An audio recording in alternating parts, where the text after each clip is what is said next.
எனக்கு ஒரு பெரிய ரவுடி ஆகணும் அப்படின்ற ஒரு ஆசை. சில நண்பர்களோடு எனக்கு தொடர்பு ஏற்பட்டுச்சு.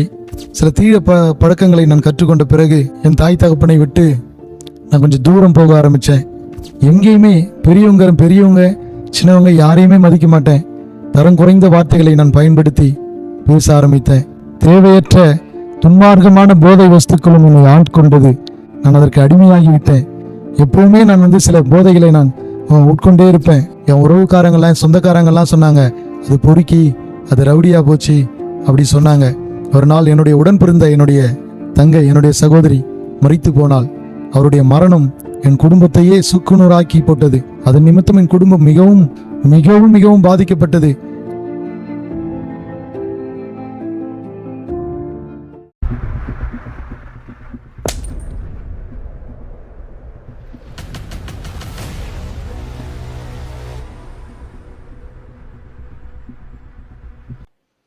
ஆண்டவருடைய நாமத்துக்கு மகிமை உண்டாகட்டும். என்னுடைய பெயர் ஆனந்த் ஜெரமியா. என்னுடைய சொந்த ஊர் திருவண்ணாமலை மாவட்டத்தில் உள்ள வந்தவாசி வட்டத்தில் இருக்கும் இஞ்சிமேடு என்னுடைய சொந்த ஊர். அதான் என் தாயாருடைய ஊரில் நான் பிறந்தேன். என் தகப்பனாருடைய ஊரில் நான் வளர்க்கப்பட்டேன். எனக்கு 12 வயதுள்ள போது எனக்கு எங்கள் ஊரில் உள்ள சில நண்பர்களோடு எனக்கு தொடர்பு ஏற்பட்டுச்சு. அந்த சில சகோதரர்கள் நிமித்தம் எனக்கு சில தீய பழக்கங்களை நான் கற்றுக்கொண்டேன். சில தீய பழக்கங்களை நான் கற்றுக்கொண்ட பிறகு என்னுடைய வாழ்க்கை அப்படியே போச்சு. என் தாய் தகப்பனை விட்டு நான் கொஞ்சம் தூரம் போக ஆரம்பித்தேன். அதன் பிறகு என்னுடைய வாழ்க்கையில் நிறைய தீய குணங்கள் என்னை ஆட்கொண்டது. என் இருதயத்தில் ஒரு எண்ணம் தோன்றினது, எனக்கு ஒரு பெரிய ரவுடி ஆகணும் அப்படின்ற ஒரு ஆசை என் உள்ளத்தில் வந்தது. அதன்படி நான் என் ஊரில் மட்டும் இல்லை, எங்கேயுமே பெரியவங்க சின்னவங்க யாரையுமே மதிக்க மாட்டேன். தரம் குறைந்த வார்த்தைகளை நான் பயன்படுத்தி பேச ஆரம்பித்தேன். அப்படியே என்னுடைய வாழ்க்கை போனது. அங்கிருந்து என்னுடைய ஊரிலிருந்து பாண்டிச்சேரியை நோக்கி நான் வேலைக்கு போவேன். அங்கிருந்து சென்னையை நோக்கி வருவேன். சென்னையிலிருந்து மறுபடியும் எங்கள் ஊருக்கு போவேன். இப்படியே தான் என்னுடைய வாழ்க்கை ஓடிக்கொண்டிருந்தது. என் மனம் போன போக்கில் வாழ்ந்தேன். அநேக பாவங்களும் அநேக சாபங்களும் தேவையற்ற துன்மார்க்கமான போதை வஸ்துக்களும் என்னை ஆட்கொண்டது. நான் அதற்கு அடிமையாகிவிட்டேன். எல்லா போதை பழக்கங்களும் எப்பவுமே நான் சில போதைகளை நான் உட்கொண்டே இருப்பேன். அந்த அளவுக்கு நான் ஒரு துன்மார்க்கனாய் மாறி போனேன். என் குடும்பத்தார் எல்லாம் சொல்லுவாங்க, இவன் இப்படி மாறி போயிட்டானே அப்படின்னு சொல்லிட்டு. என் உறவுக்காரங்கெல்லாம் சொந்தக்காரங்கெல்லாம் சொன்னாங்க, அது பொறுக்கி, அது ரவுடியா போச்சு அப்படி சொன்னாங்க. அப்படியே என்னுடைய வாழ்க்கை கடந்தது. ஒரு நாள் என்னுடைய உடன் பிறந்த என்னுடைய தங்கை, என்னுடைய சகோதரி மரித்து போனாள். அவளுடைய மரணம் என் உள்ளத்தை உடைத்தது. என் குடும்பத்தையே சுக்குநூறாக்கி போட்டது. என் குடும்பம் உடைந்தது. அதன் நிமித்தம் என் குடும்பம் மிகவும் மிகவும் மிகவும் பாதிக்கப்பட்டது.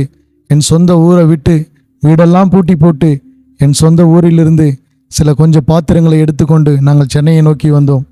எங்களுடைய குடும்பம் சூனியமாகி போனது. சாபமும் பாவமும் எங்களுடைய குடும்பத்தை வாட்டி வதைத்தது. என் சொந்தங்களும் உறவினர்களும் அநேகர் எங்களை விட்டு விலகி போனார்கள். அப்பொழுதுதான் வாழ்வதற்கு வழி தெரியாத ஒரு சூழ்நிலை. அப்பொழுது சென்னையில் உள்ள என் உறவினர் ஒரு வீட்டில் நான் மேலே மாடியில் உட்கார்ந்து, ஆண்டவரே நான் என்ன செய்வது, ஆண்டவரை எப்பொழுது எனக்கு தெரியாது. நான் பொதுவாகவே அழுகிறேன். என்னுடைய கண்களிலிருந்து கண்ணீர். என்னுடைய நண்பர்களும் என்னை விட்டு விலகி போனார்கள். உறவினர்களும் சொல்லுகிறார்கள், என்னை அது பொறுக்கி, அது ரவுடி அப்படின்னு சொல்கிறாங்க. அதனால் அநேகர் என்னை இப்படி தான் பேசினார்கள். என்னை புரிந்து கொள்வதற்கு ஒருவரும் இல்லை. என் குடும்பம் எல்லாம் சிதைக்கப்பட்டது. என் குடும்பம் சிதைந்து ஒவ்வொரு ஆளுக்கு ஒவ்வொரு இடத்துல போயிட்டோம்.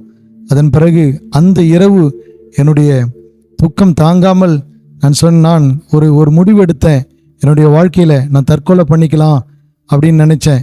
என்னுடைய தற்கொலை பண்ணிக்கலாம்னு நினச்ச போது என் தாயார் என் தங்கச்சியோட மரணத்தின் நிமித்தம் ஏறக்குறைய 40 நாட்கு கிட்டத்தட்ட கஞ்சி தண்ணியை குடித்து உயிர் வாழ்ந்தாங்க, சாப்பிடாம.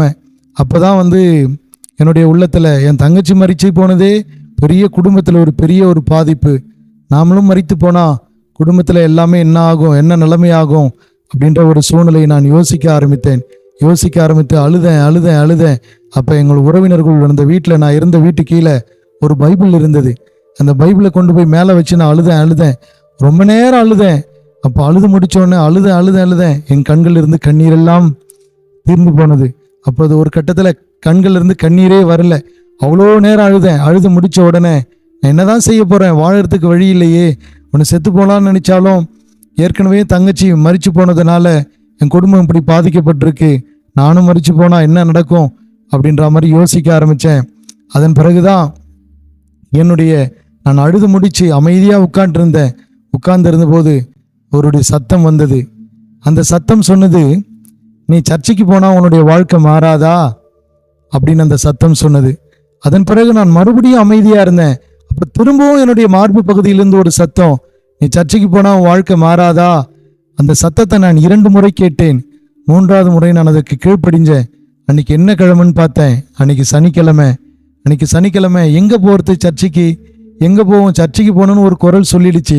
எனக்குள்ளிருந்தே ஒன்று பேசுது, நீ சர்ச்சைக்கு போகணுன்னு சொல்லிட்டு. அதன் பிறகு நான் என் கண்களில் உள்ள கண்ணீரெல்லாம் துடைத்து எழுந்து அமர்ந்து உட்கார்ந்து மறுநாள் யோசித்தேன். மறுநாள் ஞாயிற்றுக்கிழமை அன்னைக்கு பேசுகிறேன். அன்னைக்கு நவம்பர் மாதம் 19ஆம் தேதி, அன்றைக்கு மறுநாள் ஞாயிற்றுக்கிழமை நான் யோசித்தேன், எங்கேயாவது சர்ச்சைக்கு போகணுமே அப்படின்னு சொல்லிட்டு ஏதாவது ஒரு சர்ச்சைக்கு போயிட்டு ஒரு 10 நிமிஷம் அவர் சர்ச்சில் போய் கடவுள்கிட்ட ஆண்டவர்கிட்ட நம்ம வேண்டிட்டு வந்துட்டா என் வாழ்க்கையே மாறிடும் அப்படின்னு நான் ஒரு நினப்பில் நான் போனேன் அங்கே. அப்போ நான் எங்கே போகணும்னு நினைக்கும்போது என் உள்ளத்தில் ஒரு எண்ணம் வந்தது. நான் இருந்த அந்த வீட்டுக்கு ஒரு கொஞ்சம் சில வீடுகள் தள்ளி ஒரு ஆன்ட்டி இருந்தாங்க. அந்த ஆன்ட்டி அங்கே மேலே மாதம் ப்ரேயர் நடத்துவாங்க. அந்த ப்ரேயர் நடத்தும்போது அங்கே உள்ள ஒரு பாஸ்டர் பாடல் அந்த ப்ரேயர் நடத்துவாங்க. அந்த பாஸ்டர் பேர் என்னன்னு கேட்டிங்கன்னா அவர் தான் பாஸ்டர் லூகாஸ் சேகர் ஐயா. அவங்க தான் அங்கே அந்த ப்ரேயர் நடத்துவாங்க. அப்போ அவங்க பாடுகிற பாடல்கள் எல்லாம் என் உள்ளத்தை அசைக்கும், ரொம்ப ஆறுதலாக இருக்கும். யாரா இப்படி ஒரு பாடல் பாடுகிறாரே அப்படின்னு நான் நினைப்பேன். நான் ஒரு ரவுடிதனம் பண்ணுறவன், நான் ஒரு எல்லா தீய பழக்கங்களையும் உள்ள ஒரு மனிதன். நான் நினைக்கிறேன் அந்த பாஸ்டர் யார் இப்படிலாம் பாடுவாருன்னு நினைத்த நாட்கள் நிறைய உண்டு. அப்போ தான் அவருடைய எண்ணம் வந்தது, இப்படி இங்கே ஒரு பாஸ்டர் ஒருத்தர் இருக்காரே, இங்கே ஒரு பாடுவாரே, அவர் எங்கே இருக்கார் அப்படின்னு சொல்லிட்டு அவரை தேடி நான் போக ஆரம்பித்தேன். மறுநாள் 2 பஸ் ஏறி அவர் இருக்கிற இடத்துக்கு நான் போனோம். அவர் இருக்கிற இடத்து இந்த சபையை தேடி நான் போனேன், அந்த ஊழியக்காரர் தேடி. அப்போ நான் போகும்போது போயிட்டு அவருடைய சபையில் போயிட்டு உள்ளே போயிட்டு உட்கார்ந்தேன். சபை திறந்து இருந்தது. ஒரு 2-3 பேர் உட்கார்ந்துருந்தாங்க. நான் இப்போ போயிட்டு உட்கார்ந்தேன். அவர் வந்தார், அந்த பாஸ்டர் வந்துட்டு கேட்டாங்க, தம்பி நீங்கள் எங்கேருந்து வரீங்க அப்படின்னு சொல்லி. நான் இது போல் இங்கேருந்து வரேங்க அப்படின்னு நான் சொன்னேன். ரொம்ப அன்பாக பேசினாங்க. அதன் பிறகு அவங்க சபை நடந்தது, சபையில் பாட்டு பாடினாங்க, ஆராதனை பண்ணாங்க, என்னென்னவோ செய்தாங்க. எனக்கு ஒன்றுமே புரியல. அவங்க உட்கார்ந்தா நான் எந்திரிச்சிருப்பேன், அவங்க எந்திரிச்சிருந்தா நான் உட்கார்ந்துருப்பேன். இதுதான் என்னுடைய இன்றைக்கு முதல் நாள் ஒரு அனுபவம். அப்புறம் கடைசியில் அந்த சபை முடிந்த உடனே அந்த ஊழியக்காரரை போய் நான் பார்த்து நான் போயிட்டு வரேங்க பாஸ்டர் அப்படின்னு சொன்னேன். அவங்க சொன்னாங்க, இருங்க தம்பி அப்படின்னு சொல்லிட்டு அவங்களுக்கு குடிக்க வச்சிருந்த பால் கொடுத்தாங்க. அவங்க கையில் இருந்த அந்த பாலை கொடுத்தாங்க. பால் கொடுத்து ரொம்ப அன்பாக பேசினாங்க, ரொம்ப பாசமாக பேசினாங்க. அவங்க ரொம்ப அன்பாக ரொம்ப பாசமாக பேசின உடனே என் உள்ளத்தில் அந்த அன்பு பாய்ந்தது.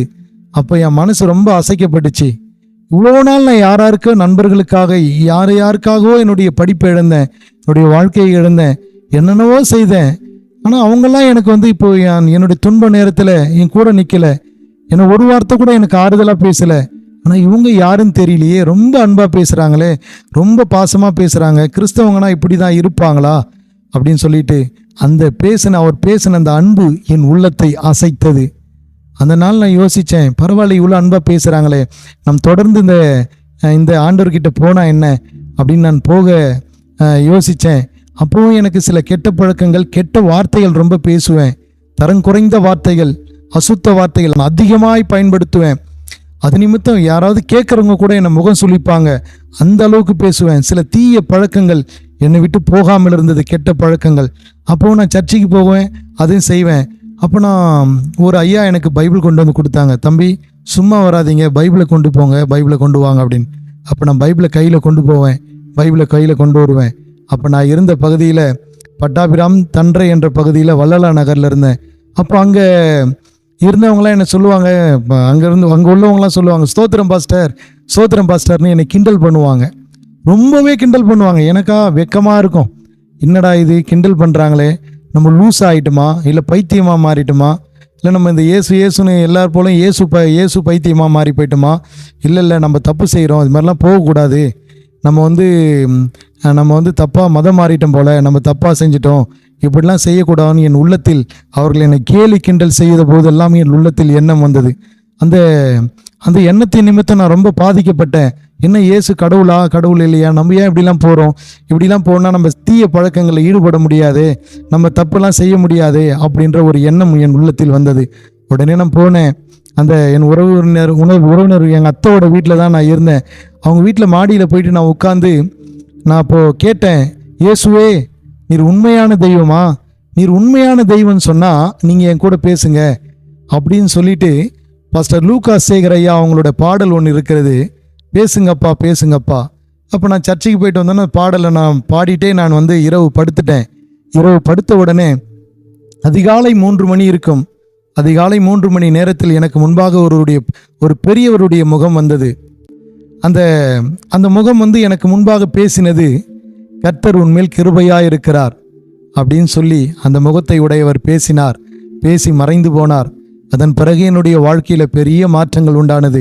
எல்லா தீய பழக்கங்களை நான் விட ஆரம்பித்தேன். ஜெபிக்க ஆரம்பித்தேன். நான் கர்த்தருடைய வேதத்தை அதிகமாய் வாசிக்க ஆரம்பித்தேன். அதன் பிறகு என்னுடைய தீய நண்பர்களிடத்திலிருந்து என்னுடைய வாழ்க்கையை நான் விளக்க கற்றுக்கொண்டேன்.